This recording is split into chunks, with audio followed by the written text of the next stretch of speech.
thanks everybody. Can everybody hear me okay? In the back, yes, if you're still awake.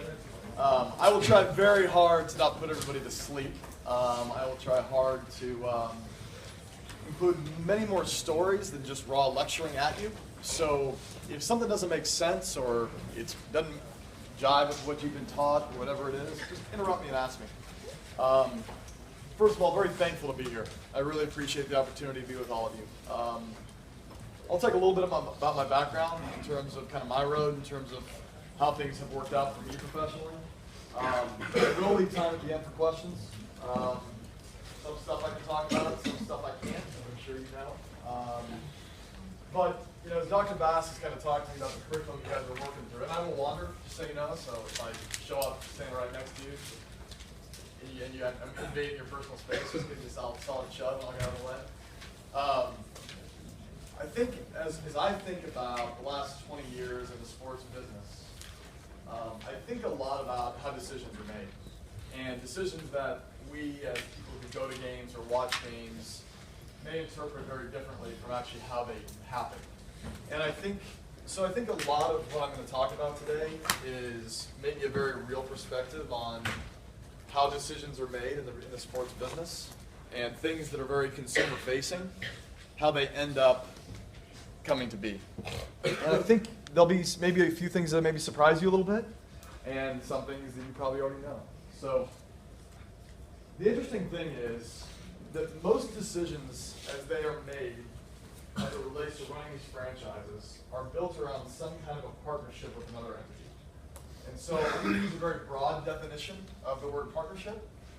So I want you to think about the idea of a partnership as between any corporate entity that is engaged or involved with a franchise of some sort. And I'm going to give you a bunch of examples. So before I go too far, I'm going to tell you a little bit about at least my perspective, which I'm a big believer shapes all of our opinions on things, right? So depending on the experiences we all have, that's how our opinions are shaped. So I grew up about 100 feet from the Triangle Fraternity House on the hill. So I'm a Lawrence, Kansas kid.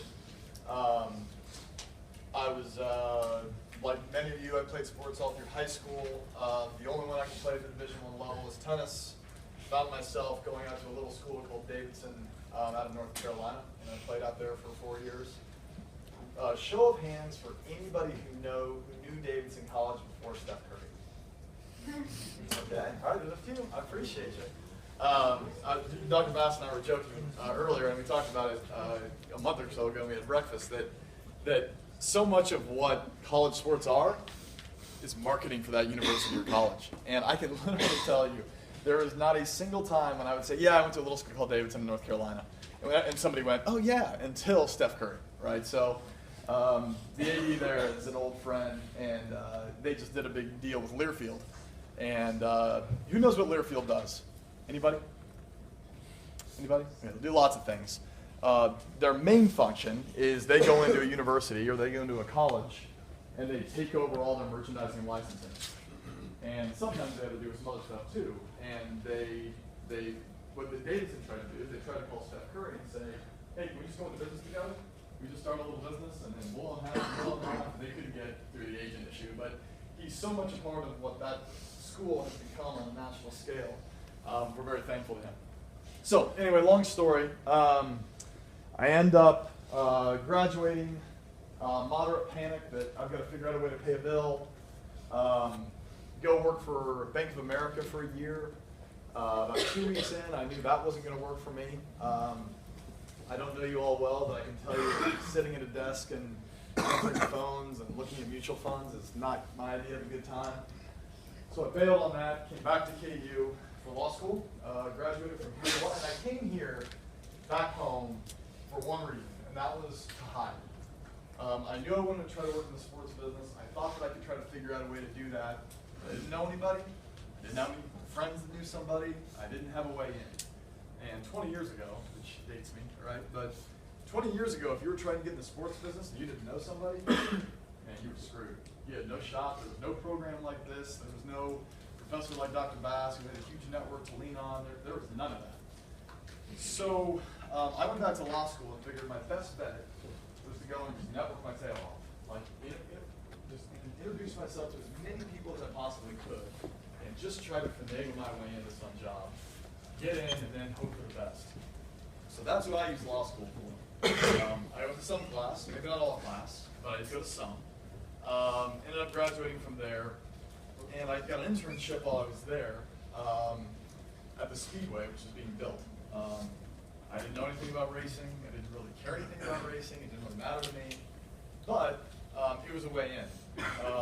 So I learned a couple things with that experience. Number one, never turn down the opportunity to get involved with something new, right? Any kind of entrepreneurial opportunity because what you're going to find is the people who are working there, they don't really know what they're doing either, because they're doing it for the first time, which means you're getting put in the same situation as everybody else. And you have this huge opportunity to just be involved in actual things that are going to impact the business. And it's a huge opportunity. So I'd encourage you all, when you get that opportunity, if you don't know anything about it, do it. I promise you, it will pay off in spades. So I worked there, and I was walking around with Joe Montana, who was the grand marshal for one of the races, and he had previously owned a race car team. And he said, hey, I want to go say hello to so on and so forth. And his name was Chip Ganassi. So we walk over there, talk to him, and I'm standing there like while these guys are talking, and this guy comes up to me.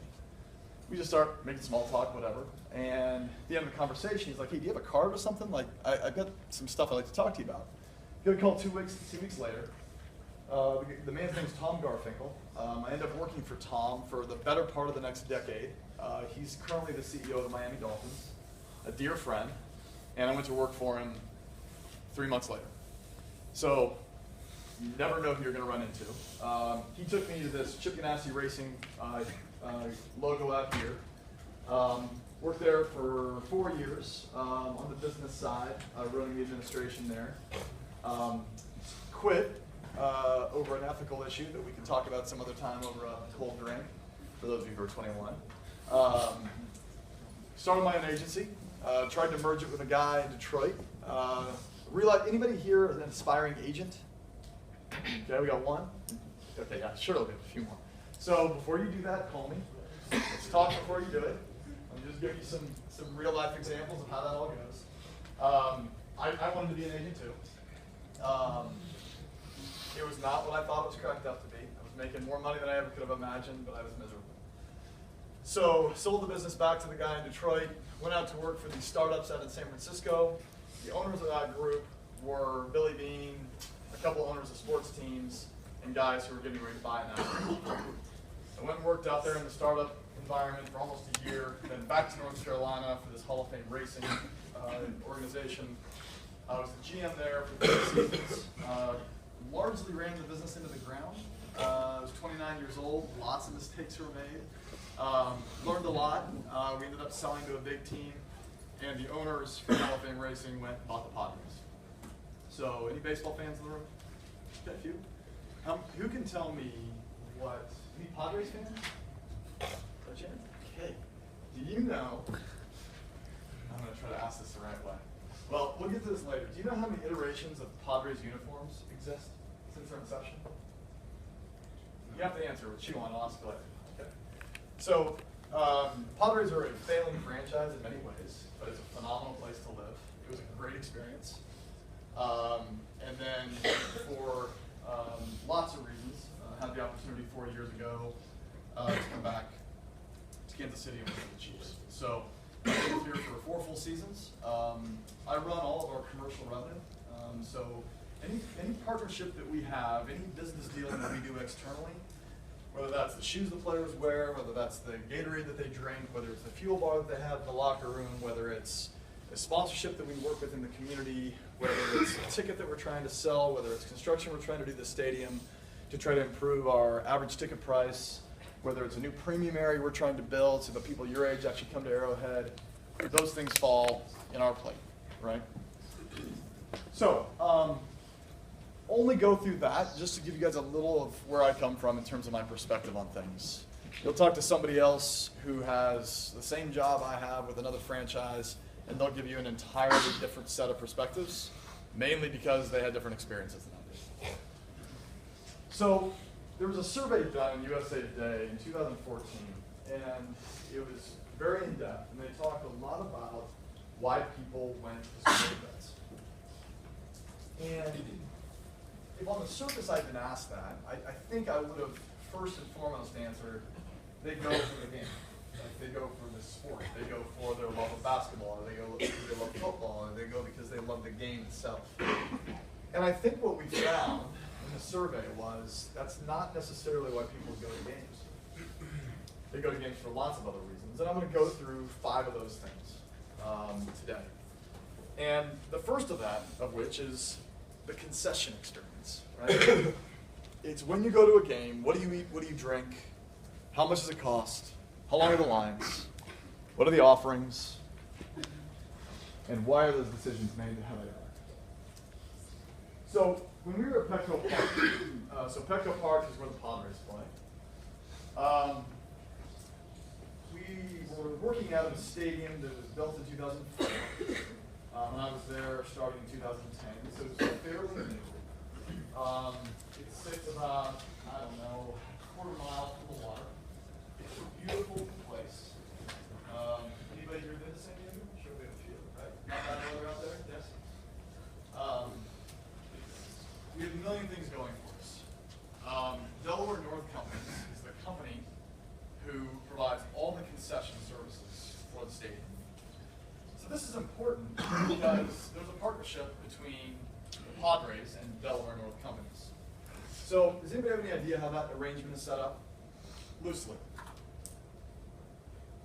Yeah. How the Delaware North? Yeah. How does the relationship between Delaware North and the Padres work?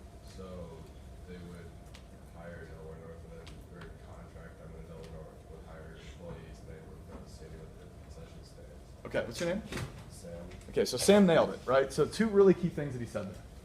You said it right the first time. So the Padres hire Delaware North to run their concession program, and the Padres receive a big fee for that, right? So Delaware North pays for the right to staff and provide concession services for the San Diego Padres.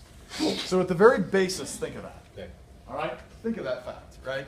That the Padres are receiving a check to offload a service that is really, really difficult to provide. Because that restaurant is only open 81 times a year. Anybody in the restaurant business? Anybody waiting tables? Right. How hard is it? Ask your general manager or whoever runs your restaurant how their numbers would look if they could only open 81 times a year. Right? Margins aren't huge anyway. It doesn't work very well. So how does Delaware North make money?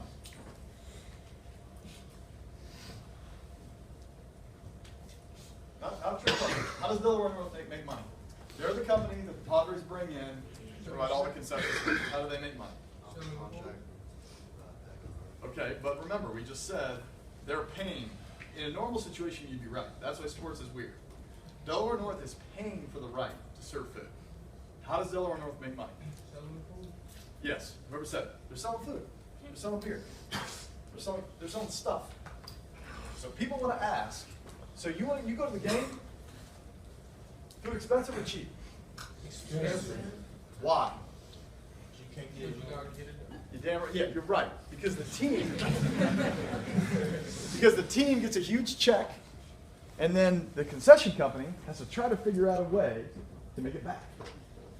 The only way, the bigger the check to the team, the more you're going to charge the fan, right? So we get into this rigmarole all the time, where we go public with this, and people are mad because of beer prices. We go like this, and we say, well, you got to talk to Delaware North about that. And Delaware North's going, well, bring the price down, we'll lower the prices, right? So I'll get more to this later. The other thing they said about concessions was they want local fare. They don't want Delaware North food. All right? Nobody in San Diego, nobody in Kansas City, nobody in Atlanta, nobody in Washington, D.C. ever goes to a restaurant called Delaware North. They go to the local eatery, they go to Papakino's, they go to Free State, they go to whatever restaurant you go to in town. That's the place you like to go. The other big piece of that USA Today survey was, I want local fare. When I go to the ballpark, I want to eat the best pizza in town. Don't give me Pizza Hut pizza, with all due respect to Pizza Hut. Don't give me Pizza Hut pizza. Give me Papakino's pizza. All right? So now that arrangement, now you've got another layer. Who gets cut if Papakino's goes into Memorial Stadium and starts serving pizza. How does that work? What's the first thing that has to happen for that to happen? Who gets paid first? You're all saying it. KU gets paid first, always. So in this situation, the Padres get paid first. So now, the Padres get paid for Papakino's pizza coming in. You got to give a cut to Delaware North, and now Papakino's has got to take a little bit of a cut to try to cover their costs. The point here is, in 2011, we did a full stadium renovation of only concessions. We went through and we brought in 13 different local companies, brought their food in, brought their staffs in, which was a nightmare when it comes to people. And we created these spaces. These spaces were all about fresh, authentic, local, and prices came down. The only way we can, and it was a great story for PR, right? And it was good for the fans. And as we surveyed it, we got really high marks. And if you go now, the baseball All-Star game was there 2 years ago. And truly, even for people who go to that thing year after year after year would say it was one of the best experiences they've had in baseball. Because, and a huge part of that is the concession business. So the whole point of this doesn't happen if we don't have Delaware North being willing to lose money on the investment of the Padres. For the last 2 years, they have or the last 2 years that I was there, they lost money on their Petco Park investment. Why? Why do they do that? Anybody? Because they want to be known as the concessionaire that does it better and does it different. And they believe that they could use one stadium to change the way the concession business is being done, that they would get more contracts and build margin into those. We don't know if that's going to work out. I mean, that'll take a decade to find out. This is one of many properties Delaware North has. But it was truly one of the most impactful successes we had, but it was because of the partnership with Delaware North. Padres and Petco Park get all the credit. So how many people are, I gotta make sure I know who I'm talking to here. How many are legal drinkers in the room? Okay, small percentage. All right. So for those of you who are legal drinkers, when you go have a beer at a bar, when was the last time you ordered a Bud Light? Give me somebody who's a legal drinker, raise your hand if you're a beer drinker. Yeah. You ever order a Bud Light? I usually go, but yeah. Okay. So we rely a lot on surveys, like I talked about. The millennial population and generally young adults almost never order a domestic beer to start their. This is a massive change in the beer business. So teams have tried to figure out how to be a part of this. So I promise you that no one in this room has heard of this beer, right? So 3 years ago, we're sitting at a bar the night before our 4th preseason game in Green Bay. And I'm sitting there with Katie McDonald, who's the CMO of Casey Cannell, and the guy who runs Anheuser-Busch's Midwest operation. And we're talking about this phenomenon, that when we go to a bar, we usually order local craft beer first. I know it's changed Anheuser-Busch's entire industry. So the NFL does not allow teams to put their marks on alcoholic products. Like, you will never see Kansas City Chiefs tequila. Right? You will never see Kansas City Royals beer. You will see Kingdom Red Ale. Right?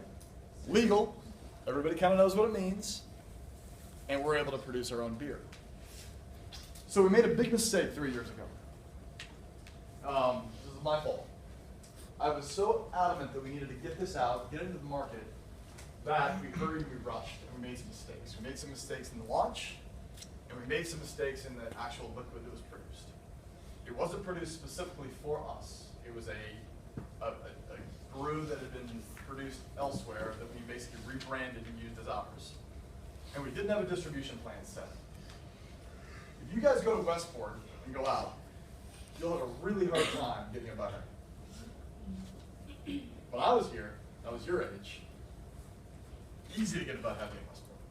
They're all over the place. Now you can't get them because those bars won't put Bud Heavy or Bud Light or anything else on their taps. They only put local crafts. Or local crafts, meaning craft beer that are local somewhere, right? So Anheuser-Busch has a big problem. Because in Westport, where they used to do 37% of their local volume in Kansas City, they're now down to 1.5 to 2% of their volume in Kansas City. So they're trying to do two things. They're trying to buy craft breweries, not put Anheuser-Busch on them, but add those taps to the craft business. And two, they're trying to create their own brews and have somebody else take the credit for it. So for us, what we were trying to do here is use this partnership with Anheuser-Busch to give us an opportunity to brew a beer that we would share in the profits on, and that would also sell to cheap.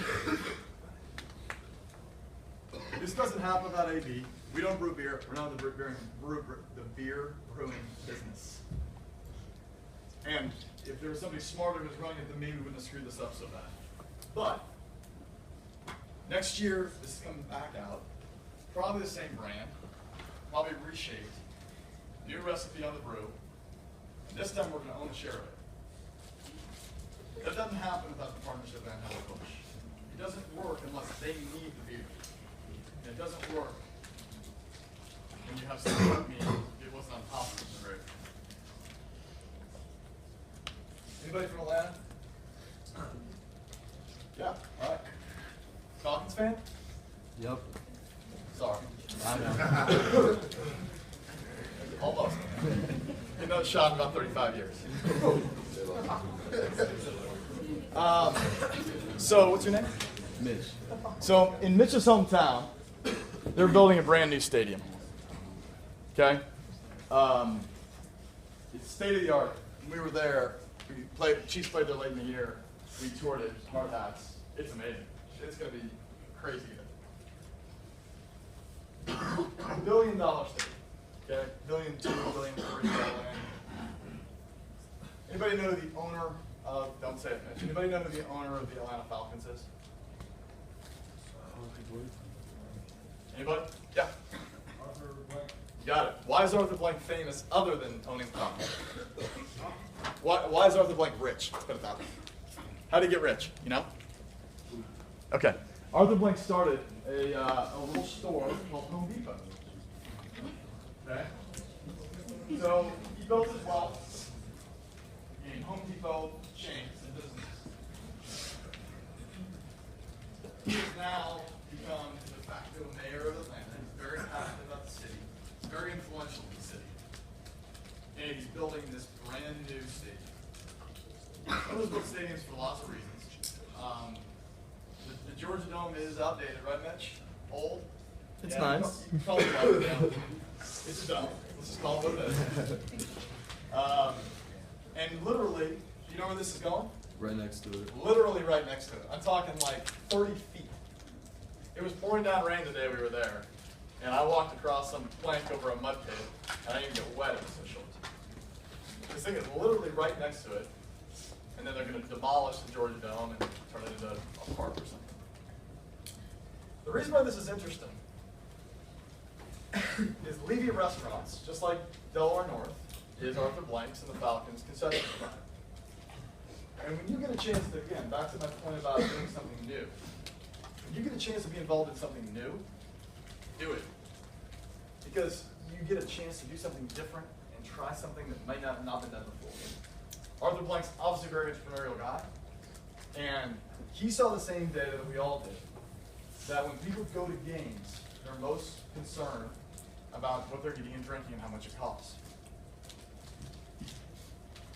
So the obvious traditional response to a new stadium is put in all this great food and drink and then just charge people an arm and a leg for it. Right? Because you can. It's new and it's fancy and they'll pay it because it's awesome. That's what everybody does.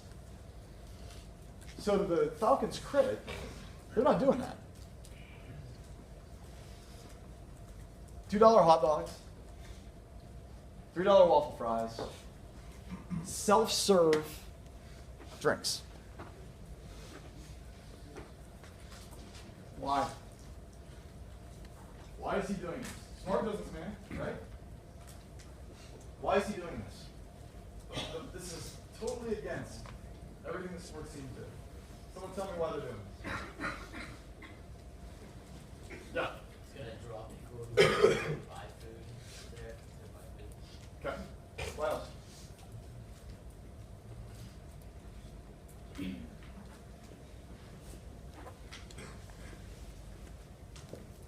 Look, if it's the number one thing for people's game experience, fix it.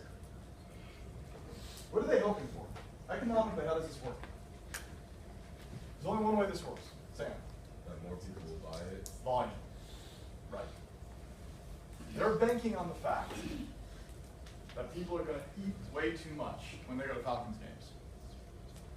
But they're going to overdo it because hot dogs are only $2. And then if normally you'd only buy one hot dog because they're $6, but you're not going to buy 2 or 3, and it's spending the same amount of money, you're spending the same amount of and getting way more value. It's a volume play. Everybody in the industry is watching this carefully. Again, the only way this works is if you have a concessionaire who will work with you on this and help you pull it. Because Levy Restaurants is 100% bought in on the volume play. And to what one of you guys said, this guy here said, he's banking on the fact, they're banking on the fact that people are going to eat at the stadium. They're going to plan to eat at the stadium. Okay. Stop talking about food and drink for a second. Uniforms. So, is anybody watching KU? Don't answer, Dr. Bass. Is anybody watching KU basketball in 1986? 86. How many of you were born in 86? I was learning. Okay, thanks. So in 1986, you know who knows who was coaching the KU basketball team? Larry Brown. Larry Brown was coaching the KU basketball team. A lot of it was in 86, but the most important thing was they had the old Converse that year. And they were the first team in the Big 8 to wear multiple uniforms. They had 3 sets of uniforms. They had a blue, a red, anybody know the third? Yellow. Gold. So, as legend goes, Coach Brown very superstitious. They didn't play well in the gold. They were worn one time and never worn again. So, I like to think of that a bit as a precursor to what we have now. Right? You got football players, basketball players in the room? Anybody? Few? Okay. How many sets of uniforms do y'all have? Yeah. Okay. So it's now gotten to the point where these guys almost have a kit per game. Almost. Some legitimate. 20 years ago, they were the same unis the whole year. And it wasn't even thought of. Why? You guys know why. Why do you wear so many different uniforms? Look good, recruiting. And Buy more jerseys. so they can sell them. Look good. Right? For the avid KU football fan, I need my son to have the gray, the blue, the red, the white, and the matte gray with matte black, the whole thing, right? He wants the whole set. Every time Dad's going to pay for that, it's $130 out of my pocket. Right? Who likes that? Everybody likes that, right? Except for me. Guessing not many race fans in the room, but I'm going to use this as an example. The ultimate uniform is the hood of a race car, right? 75 million people who count themselves as fans, probably not a lot in this room. Corporate America drove this. There was a big race. There's 38 of 41 weekends a year of a NASCAR season. Cars were on the racetrack. For the majority of it, the average person looks on the TV, it all looks the same to them. Chip Wiles, the president of Dodson Speedway, young guy. He took a call from the CEO of Bojangles, and Bojangles said, we got to do something to change this. They're the title sponsor of the race. They pay a bunch of money to put their name on this race in South Carolina every year. They took a page out of what teams have been doing in stick and ball for years. Retro, right? Everybody loves retro. So they went and they picked a year, in 79 I think it was, and they went back and they took all these paint schemes, uniforms of these cars, and they ran an entire race weekend as if it was 1979. Sounds great. So here's the good part. Companies like Miller, Tide, Anheuser-Busch all got a ton of bang for it and had great results in terms of their own brand. TV ratings were down 24%. It doesn't always work. Back to the San Diego days. There's a big movement in San Diego to be very retro, very hip, very cool. This is not going to surprise any of you. I don't fall into any of those categories personally. The picture, anybody know who that guy is? Is there a pointer on here? Anybody know who that guy is? Please tell me you all know who that is. No? Dave Winfield.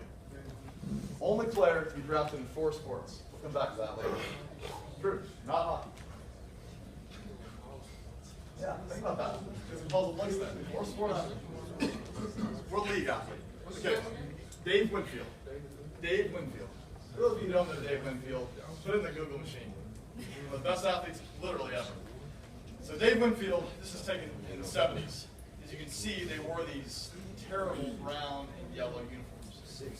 2013 or 2010, we got there, and there's literally like these fan groups of people. The fan groups are called Bring Back the Brown. Like they love the brown, and I'm telling you, Twitter gets blown up on it. Our surveys get blown up on it.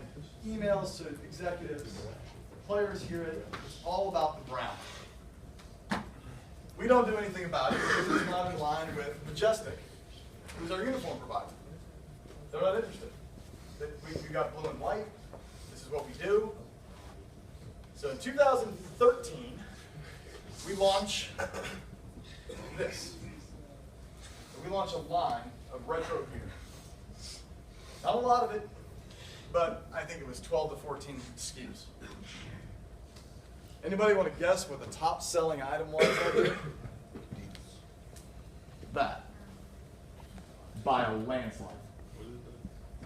We literally launched this line, and we quadrupled the revenue in that segment because of that jacket.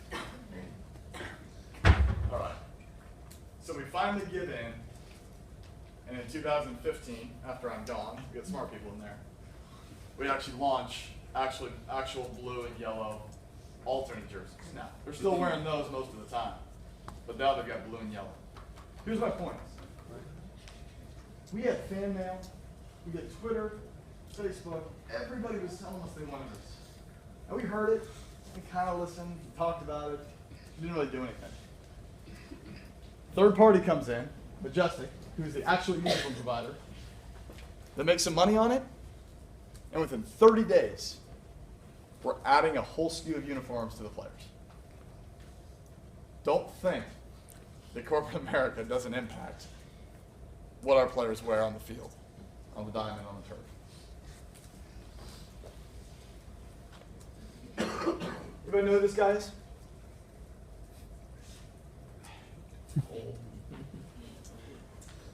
Anybody know who that guy is? Okay. Why is he famous? Aside from winning lots of football games all the time. Here. Yes. This guy is notorious for dressing down. It's a nice way I can say it. Cut off sweatshirts, wears whatever he wants. Anybody see what he wore at the Super Bowl? Anybody? He wore a complete blue sweatsuit with no logos on it. No Patriots logos, no Nike logos, no nothing. In the contract with the league, our coaches are required to wear Nike gear. This guy's anti-establishment, man, and you cannot knock him for it. This guy, Jim Nolan, and he was the head coach of the San Francisco 49ers for about 15 years. His father, Dick, which is the guy right here, was a coach of the Saints and the Niners many years ago.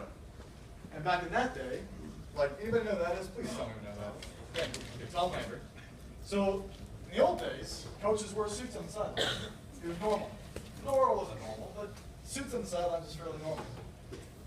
So, Nolan's father passes away at the beginning, right before a Monday night game, and he calls the commissioner's office. He wants to honor his dad. He wants to wear a suit on the sideline to honor him. What did the commissioner say? No. Why? Against the rules. Well, yeah, why? It's against the rules. Okay, what was the rule? Why? It's right. In Reebok's deal with the league at that point, the coaches had to be in, you can wear this, and it's all got our logo on it. So I appreciate what you want to do, Mr. Nolan. No. He does it anyway. $15,000 fine. He's got to pay. The end of that year, they reworked the Reebok agreement, came up with a solution. Anybody know what the solution was? Yeah. Reebok You suits. got it. So Reebok went back to the drawing board and said, okay, y'all are going to wear suits. You're going to wear our suits. So now, if you see coaches on the sideline, the deal's obviously changed to Nike. Every now and then you'll see a coach, Del Rio does it a little bit too on special occasions. They'll go out there in a suit. 100% of the time, look on the lapel. You'll see a swoosh on it. Okay. Tickets. On average, I'm guessing y'all, how am I doing on time? 10:15, 10:45, right? On average, I'm guessing y'all go to very few professional sporting events a year. Am I wrong? Yes. Okay. I'm right or wrong? Wrong. How many professional sporting events do you go to every year? Fair enough. What about now? Okay, right. That's kind of what I'm saying. When you go to a game, when you go to a game around, where do you get a ticket? How do you get a ticket? Let's say you want to go. Let's say the Bulls are playing an exhibition in Sprint Center, and you want to go. Ticketmaster. Okay. Where else do you go? Anywhere else? Anybody else go anywhere else for tickets? There you go. So, really interesting. Really interesting. This market has totally changed. Ticketmaster used to be the go-to. You wanted a ticket to an event, you go to Ticketmaster, they had them all, you go buy them, you're all set. That's the primary ticket market. Going to Ticketmaster is like going to Chiefs.com. Okay? They pay us a huge fee to manage all of our tickets for us. So when you go to Chiefs.com and buy a ticket, just like when you go to Ticketmaster.com, you're buying off the same site. You're buying directly from us. Okay? Ticketmaster takes fees on those tickets, we get the rest. There's a really simple split on it, and they're all laid out in your bill. Now, the world has changed. The secondary ticket market are companies like StubHub, TicketIQ, Tickets for Less, SeatGeek, TicketBoat, and there are hundreds of these secondary ticket markets. What's the real name for a secondary ticket provider? Somebody said. Yeah, I'd say broker, but yeah, scalper would be the real term. It's a broker, right? So what these companies do, they go buy gobs of tickets, and then they market their service out. So that when I say, where do you go for tickets, and I hear a murmur of StubHub, the CEO of StubHub would go, because he doesn't actually have any of those tickets. He goes and buys every single one, just like you do, from the same place. Here's the difference. He's venture funded. He's got tons of money. He can market it, and he can pay us money to get really good tickets. How many tickets of the 77,000 tickets that we have at Arrowhead Stadium do you think, on average, are bought on the secondary market? Over half. Over half the tickets, we never see the buyer. We never talk to them. We don't text with them. We don't email them with them. We don't send them to them. Here's an even scarier fact. Bear with me and let's call the football season 10 games. I know 2 of them are preseason, but just out of respect for me, let's call it 10. How many of those games do you think an average season ticket member comes to Arrowhead Stadium? Yeah. Right on. What do you think it was 5 years ago? 8. Good. You're real good. You do this more. You're exactly right. 5 years ago, an average season ticket member came to 8 of 10 games. Now they come to 4. If you're me, this keeps you up at night. We're losing control of the market. So what do we do to combat it? Come on. Be my therapist here a little bit. Charge stuff up more. Okay, which we're doing. Good. What else are we going to do? Okay, you said that. Yeah. Take a pack. Just explain that. What do you mean?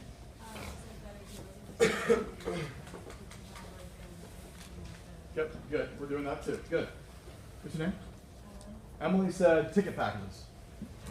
Packaging up benefits into a ticket. The only we can offer. The StubHub can offer. We're doing that too. Here's the dirty part. I want to limit these guys. Yeah. Great. That's exactly where I'm going. Good. We should do this. We'll do this all day. That's the secret. So we say it nicely. We call it broker consolidation. What that really means is it's trying to limit the number of brokers who have big chunks of our tickets. Right? Now, there's a certain consumer benefit to this. Pittsburgh game for the divisional championship, we had over 2,000 people come to the gate with a counterfeit ticket. That means 2,000 people paid money to somebody, they received a ticket, they got to the gate, and it didn't scan. And we had to send them home. That's the consumer benefit here. Any ticket that we provide, we guarantee. Any ticket the Tickets for Less provides, because of our partnership with them, we'll honor. These other guys, you're on your own. There's one thing you can take away from today. Please, please don't buy tickets on Craigslist. We will not honor them if they don't scan. The Cubs, average ticket price in the regular season, if I was a season ticket holder, and I wanted to go sell a random game to you, 30% higher than Cubs selling the tickets. World Series, huge market, huge brand, starved fans, that's what happens. Now, the only place you can get tickets is Cubs.com and through season ticket holders. Sporting is doing the same thing. The interesting one is the Brooklyn Nets. Any NBA fans in the room? Okay. So the Nets have an interesting challenge because they're doing the same thing with StubHub. So now if you want a Nets ticket, you go to StubHub. You don't go to Nets.com. You go to StubHub. StubHub has built out their entire interface. They're far from sold out, which means if you go on, you could be looking at a $130 ticket on the primary market that the Nets are selling directly through StubHub, right next to average Joe, who owns that season ticket, who's trying to sell it for 15 bucks. Which one are you going to buy? Yeah. Okay, I'm going to pick it up a little bit so I leave time here. So this gets a lot of run in the newspapers. It's got a lot of run online.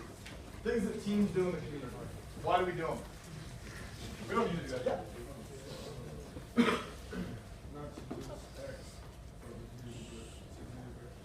Yeah. So, right. Okay, but why do we care?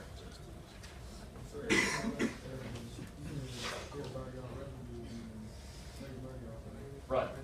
So, just to be really transparent, very few owners do things in the community just because they're great people. We're trying to win your affection. We're trying to do good things in the community so that you love us. It's market. It's not 100% of the case, and there's certainly exceptions to that. But I would tell you that 90% of the stuff you see, the players going and doing great stuff in the community, it's for the club. The club wants them there, because we want the community to love them. So they come and buy tickets from us. Right. Your name? Yeah, you're in San Diego, right? 27. Double the number of any other team in Major League Baseball. 27 different iterations of the history of the San Diego Padres. That's approximately 27 times more than the times the San Diego Padres pitcher thrown in the net. 2012, we had new owners. We were trying to build affection. San Diego is a weird community, right? If you're not from San Diego, you kind of get looked at as an imposter, and none of us are from San Diego. And we were trying hard to win affection with the community. So the CEO goes out and he says, press conference one day, we're going to go provide uniforms to all the little leagues in San Diego. You get to pick one of 27 iterations, and you guys get to wear authentic Major League Baseball uniforms. Walking off the stage, he said, hey, come here. I walked him off, he goes, you're going to need to find somebody to pay for that. Anybody want to guess how much that cost us? Almost $500,000. Raw cost. To outfit the entire San Diego community. Padres uniforms. So, who's the obvious company to fund this? Magellan, right? So they gave us a tender and said, that's a great idea, pay for it. Who's the next obvious company to do this? Let's put their name on it.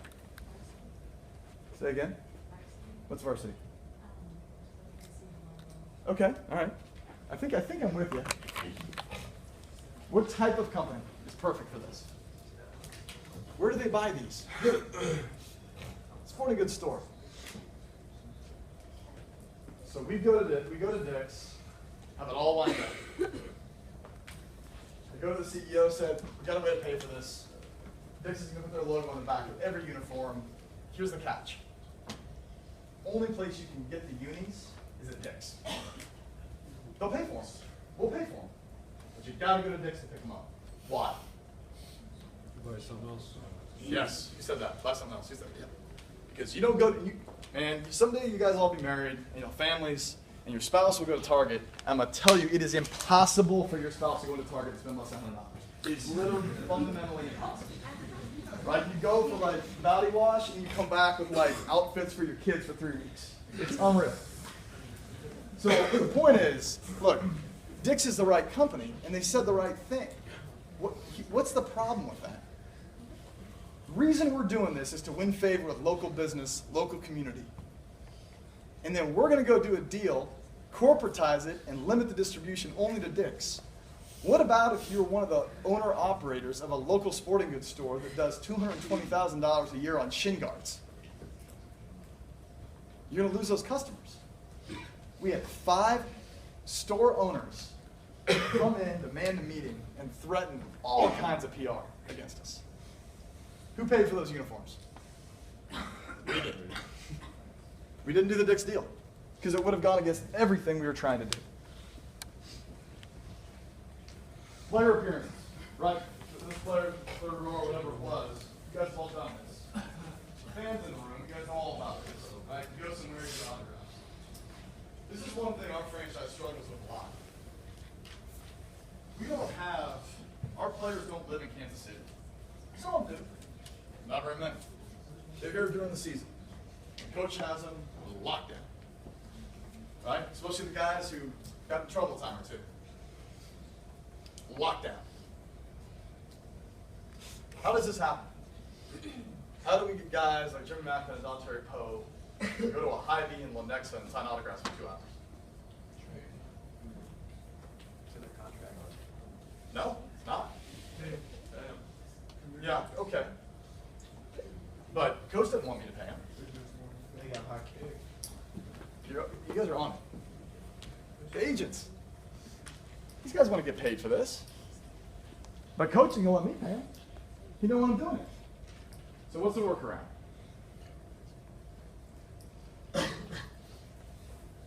Agent calls me. I say I can't do anything, but if you want to get this done, here's some companies to call. IB, huge deal with us. You know what they don't have in their deal? Player appearances.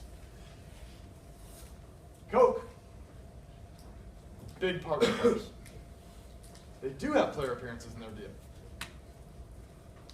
Where does Coke sell a lot of their product? What happens if they bring some player appearances? Think their shelf space improves that month? Yeah, I bet it does.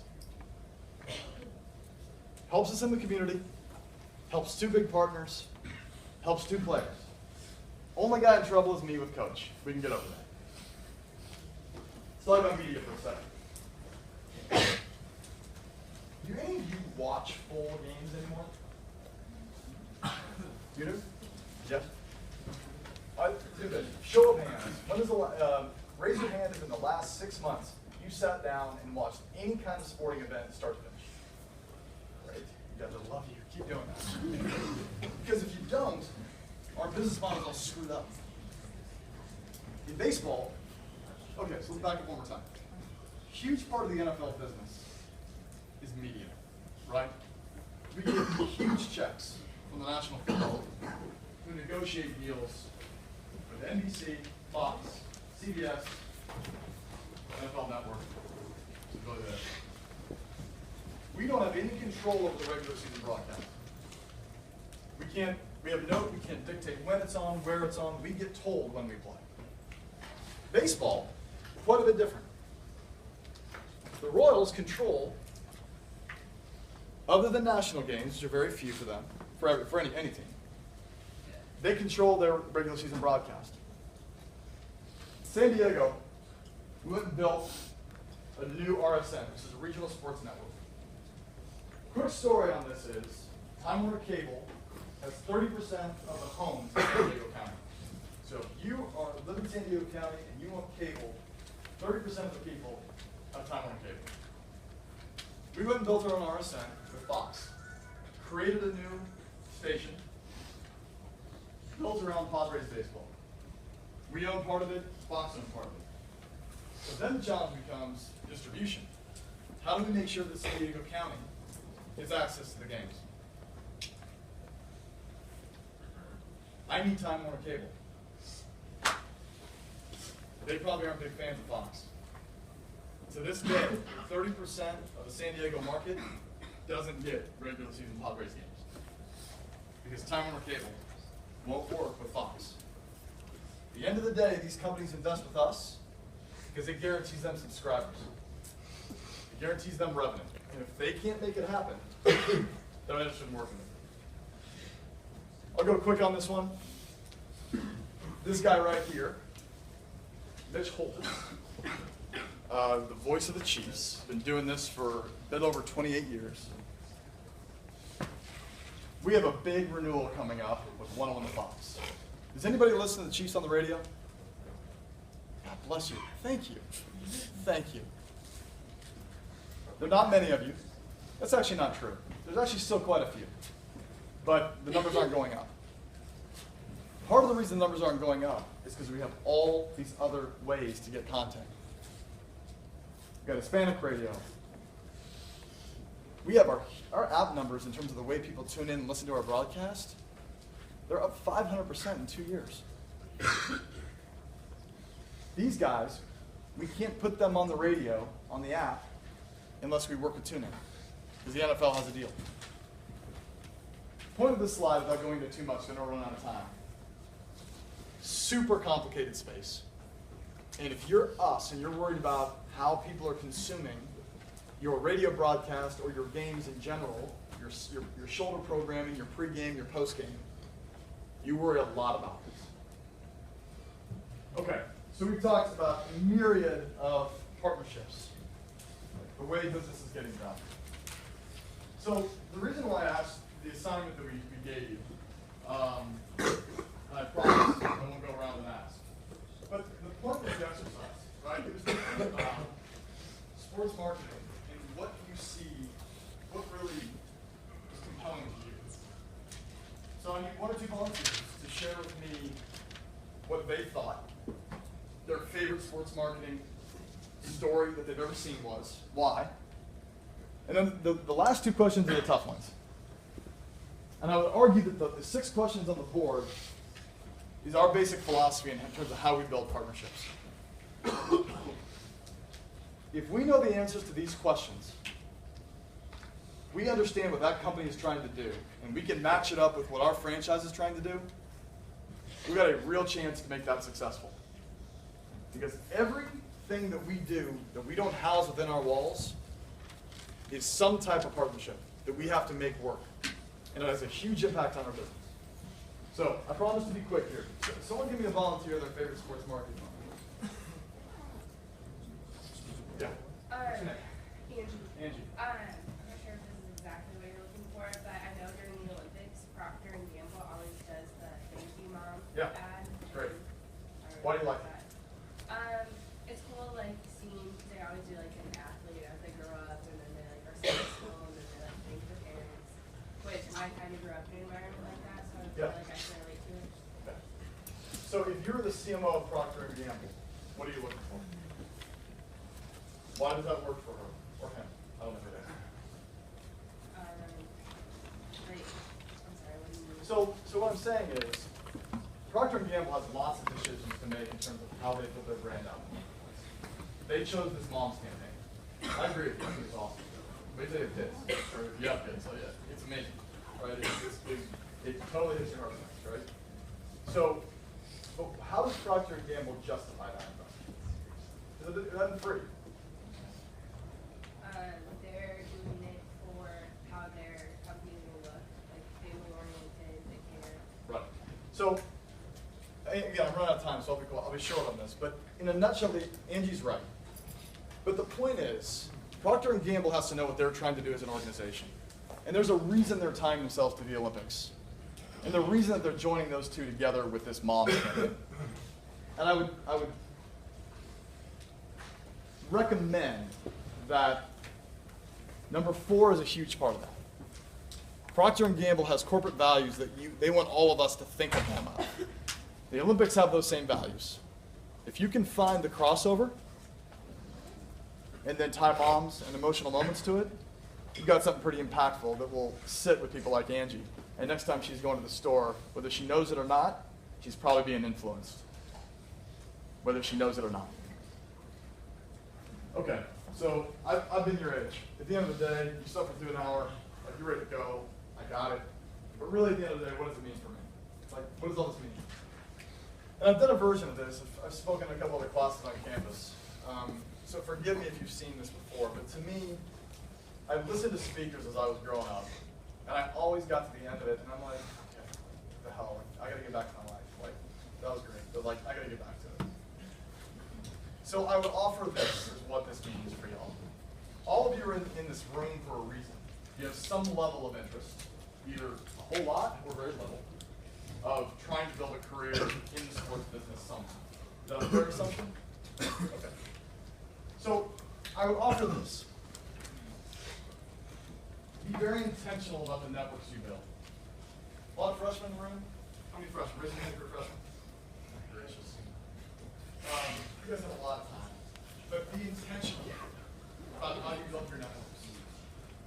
When you meet someone that inspire you or that impact you, or when Frank Priscilla comes in here, there's an obvious reason why I'm speaking today, he's speaking next week, I would never go after him, is when he's impactful and he moves you, like, find a way to make sure he remembers you or introduces you to one more. People will do that for you. We've all been in the same boat. Not to compare myself to Frank Priscilla. Build your network and figure out a way to cultivate the network. Stay in touch with these people. Because 4, 5, 6, 7, 8, 10 years from now, they may have a huge impact on a decision that has a big impact on your future. Geography is a big deal. I'm 39 years old. I've moved 8 times. part of the deal.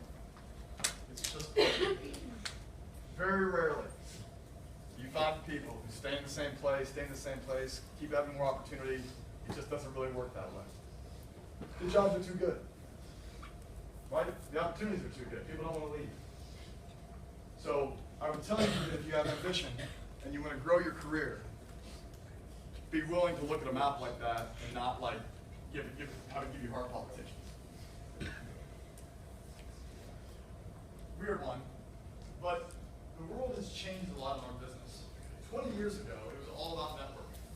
It was all about figuring out a way to get in touch with your neighbor's dad and get him because he heard that she knows somebody and she's the connected person. That's all important. But not if you don't have a skill. Just like any of these people, bring a skill to the table. Help solve a problem. Bring something to a franchise, to a league, to a team, to an agency that you can actually help them with. If you can't help them, at the end of the day, you're making it real hard to hire you. Bring a skill. So this is Betsy. This is my Ford Explorer. But after my first year of law school, I got in the car. I drove out to nowhere, North Carolina. I worked for a sports agency for the summer. My total pay for that summer was $0. I'm not sure. I did get like some Saks McDonald's coupons. McDonald's was one of the companies I worked with. I slept in the back. Showered at a YMCA. Not kidding you. But some of my fondest memories. Because you're chasing something. Be willing to get in the car and go chase it. If you care enough that much, it'll generally work out for you. And the last one is, I'm a 23-year-old law student. I'm an intern at the Speedway. I'm standing on the pit road area, which is right in front of the track. 30 minutes before the race. I'm wearing a shirt with Kansas Speedway on it. No idea what I'm doing, honestly. Like, not even really even there that day. I don't even know what I'm doing. Some official comes up to me and says, "Do you work here?" And I said, "Sure, yeah, I guess, yeah." He said, "Well, who's driving the pace car?"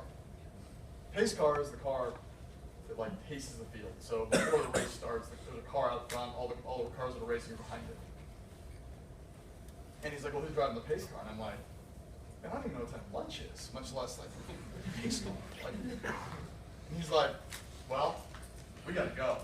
Tosses me the keys, tosses me a headset radio linked to the booth, and says, "I guess you're driving them." Literally no idea what I did. Get in the car, there's all weird seat belts, like I'm trying to strap it in, the guy's like looking at me like, idiot? Like, next to me is a guy named Dan Hesse. He was the president of Sprint.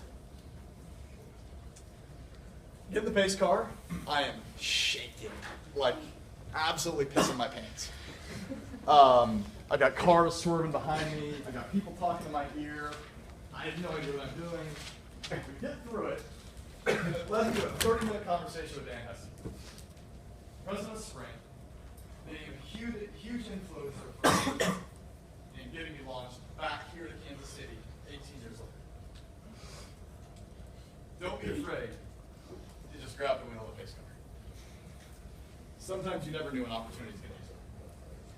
You guys have all been very gracious. I did leave some time for questions if you want them, or if you just want to get the heck out of here, it's up to you. Yeah, 10 minutes. I'll leave it to you. Yeah, So, 10 minutes thank for you for your questions. time. Questions? You